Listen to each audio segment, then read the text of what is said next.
Kisah Nabi Yunus alaihi salam ditelan ikan paus. Kisah ini disebutkan beberapa kali dalam Al-Quran. Salah satunya surat Asy-Syaffat ayat 139 hingga 148. Diceritakan bahwa Nabi Yunus alaihi salam merasa putus asa berdakwah kepada kaumnya yang keras kepala. Setelah hampir puluhan tahun berdakwah, hanya sedikit yang mau menjadi pengikutnya. Akhirnya beliau pun meninggalkan kaumnya dengan perasaan marah sekaligus sedih. Allah Subhanahu wa Ta'ala mengutus Nabi Yunus untuk berdakwah kepada suatu kaum di Ninawa, negeri yang terletak di daerah Mosul, Irak. Hampir seluruh penduduk Ninawa masih mewarisi tradisi nenek moyang mereka, yaitu menyembah berhala. Kaum Ninawa tidak menyukai kehadiran Nabi Yunus. Menurut mereka, ajakan Nabi Yunus untuk beriman kepada Allah tidak sesuai dengan tradisi mereka. Wahai kaumku, berhentilah menyembah berhala-berhala itu. Sesungguhnya mereka tidak dapat memberi manfaat apapun kepada kalian. Hanya Allah satu-satunya Tuhan yang pantas kalian sembah. Diam saja kau Yunus. Engkau bisa bicara begitu karena memang bukan dari keturunan nenek moyang kami. Ya benar, inilah ajaran turun-temurun dari nenek moyang kami. Sedangkan engkau hanya pendatang di negeri kami yang tidak tahu apa-apa. Pergilah, kami mau beribadah kepada Tuhan yang nyata terlihat, bukan seperti Tuhanmu yang tidak terlihat. Hahaha, kasihan sekali dirimu, wahai Yunus. Nabi Yunus mulai tersulut amarahnya mendengar cemoohan dari kaumnya. Bahkan dengan beraninya mereka menghina Allah. Lanjang sekali kalian berkata seperti itu tentang Allah. Wahai kaum Ninawa, tunggulah sebentar lagi azab akan turun kepada negeri ini. Aku telah berkali-kali memperingatkan kalian. Setelah beberapa tahun berdakwah, pengikut Nabi Yunus hanya sedikit. Berbagai cara telah dilakukan untuk mendekati kaum Ninawa, namun mereka malah menghina Nabi Yunus. Sampai akhirnya beliau mulai putus asa. Kemarahan dan kekecewaannya bercampur menjadi satu. Kemudian Nabi Yunus mulai berdoa kepada Allah. Ya Allah, ya Tuhanku, hamba sudah tidak tahan lagi menghadapi keras kepalanya kaum Ninawa ini.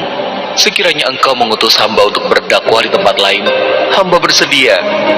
Ya Allah, hamba mohon kabulkan permintaan hamba ini. Disinilah letak ujian Nabi Yunus. Beliau tidak sabar dalam menghadapi kaumnya dan akhirnya memilih untuk meninggalkan negeri Ninawa. Padahal tugas dakwahnya belum usai. Tak lama setelah kepergian Nabi Yunus, hal buruk terjadi pada kaum Ninawa. Tiba-tiba, cuaca yang awalnya cerah berubah menjadi gelap. Hah? Keras sekali suaranya. Apakah ini yang dikatakan oleh Yunus tempo hari? Wahai ayah, aku takut. Jangan takut wahai anakku. Ini pasti azab Allah yang dijanjikan Nabi Yunus kepada kita. Satu persatu kaum Ninawa mulai keluar dari rumahnya. Mereka bersujud dan mulai menyadari akan kesalahannya. Ya Allah, maafkanlah perilaku kami yang tidak mau beriman kepadamu. Kami sudah zalim kepada Yunus, Nabi utusanmu. Ya Allah, ampunilah perbuatan kami. Kami sungguh-sungguh bertaubat kepadamu. Ya Allah. Kemudian Allah tidak jadi menurunkan azab kepada penduduk negeri Ninawa, seperti yang disebutkan dalam Al-Quran surat Yunus ayat 98. Ketika mereka, kaum Yunus itu beriman, kami hilangkan dari mereka azab yang menghinakan dalam kehidupan dunia, dan kami beri kesenangan kepada mereka sampai waktu tertentu. Sementara itu, Nabi Yunus telah berjalan cukup jauh. Sampailah beliau di tepi pantai. Langit sore nampak bersahabat. Terlihat di sana ada kapal yang akan berlayar. Kemudian Nabi Yunus pun ikut masuk ke dalam rombongan kapal yang akan berlayar itu. Semua orang heran melihat penampakan seorang nabi di dalam kapal. Namun para penumpang tidak berani menyapa Nabi Yunus. Mereka hanya saling berbisik. Nahkoda menggerakkan kapal cukup cepat. Ketika berada di tengah lautan, seketika itu angin bertiup kencang dan menggoyangkan sebagian badan kapal. Sepertinya akan terjadi badai. Lihat, hujan mulai turun. Aduh, bagaimana ini? Kasihan sekali anakku. Maaf, tuan-tuan. Sepertinya kita harus mengeluarkan barang-barang agar kapal tidak tenggelam. Baik. Mereka pun mengeluarkan semua barang dan menjatuhkannya ke laut. Kami sudah mengeluarkan semua barang. Bagaimana keadaannya? Sepertinya harus ada dari kita yang turun dari kapal. Beban kapal ini, bagaimana jika kita lakukan undian saja untuk menentukan siapa orangnya agar adil? Ya, cepat kita lakukan. Para penumpang kapal, termasuk Nabi Yunus, melakukan undian. Ternyata nama yang keluar adalah Nabi Yunus. Hah? Tidak mungkin dia. Aku yakin dia adalah orang baik. Nabi pula. Bagaimana kalau kita undi lagi saja? Ya, undi saja lagi. Lakukan lagi. Setelah melakukan undian kedua dan ketiga, tetap saja nama yang keluar adalah Nabi Yunus. Melihat kenyataan tersebut, Nabi Yunus pasrah dengan keadaan. Sudahlah tuan-tuan, tidak perlu dilakukan undian lagi. Aku ikhlas dengan keputusan ini. Aku akan turun ke laut agar kapal ini tidak tenggelam. Insya Allah ini takdirku. Orang-orang melihat Nabi Yunus dengan perasaan tidak rela. Kemudian Nabi Yunus bersiap untuk turun dari kapal. Beliau menatap ombak yang bergulung-gulung di hadapannya.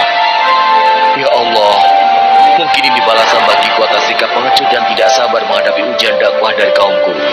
Ampuni aku ya Allah.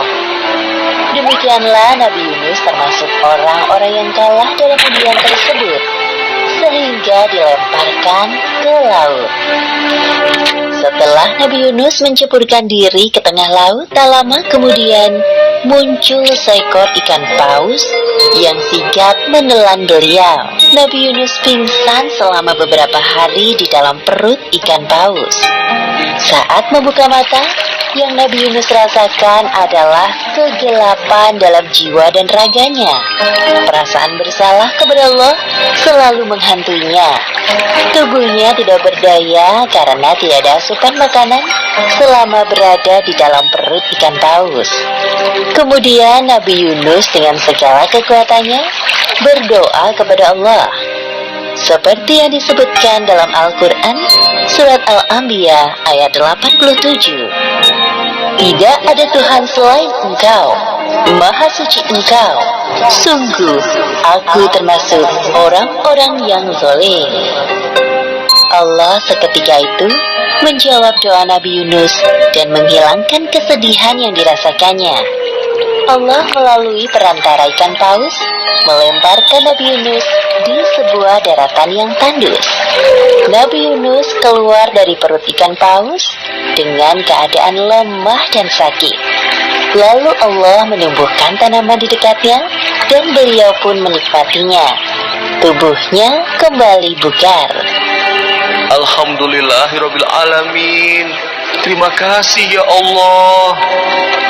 Setelah kondisinya berangsur pulih seperti sedia kala, Nabi Yunus kembali kepada kaumnya di Ninawa. Sesampainya di sana, Nabi Yunus disambut hangat oleh kaumnya. Beliau sangat terharu atas perlakuan yang diberikan oleh kaumnya. Kaum Ninawa sekarang sudah jauh berubah lebih baik dari sebelumnya. Mereka hanya beriman kepada Allah Subhanahu wa Ta'ala, seperti yang disebutkan dalam surat Asy-Syaffat ayat 147 hingga 148. Dan kami utus dia kepada 100.000 orang atau lebih. sehingga mereka beriman. Karena itu, kami anugerahkan kenikmatan hidup kepada mereka hingga waktu tertentu. Demikianlah akhir kisah Nabi Yunus alaihi salam. Hikmah yang dapat kita ambil dari kisah ini: pertama, hendaknya kita belajar untuk bersikap sabar dalam menahan amarah. Kedua, Allah mengabulkan doa hambanya yang bermasalah dengan syarat seorang hamba tersebut harus bersungguh-sungguh dalam beribadah kepadanya. Wallahu a'lam bishawab.